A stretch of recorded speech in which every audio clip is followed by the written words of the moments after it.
This just popped in your feed. Welcome. This is SC Redneck Rides. Around here, it's not about speed or showing off. It's about back roads, small towns, and quiet rides through South Carolina. I ride the roads that most folks pass on by, county highways, covered bridges, and places that still feel like home. Everything here's family friendly. No drama, no foolishness, just honest motorcycle riding and a slower way of seeing the world.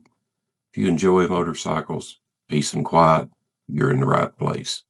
Hit subscribe, ride along, and let's take the long way home.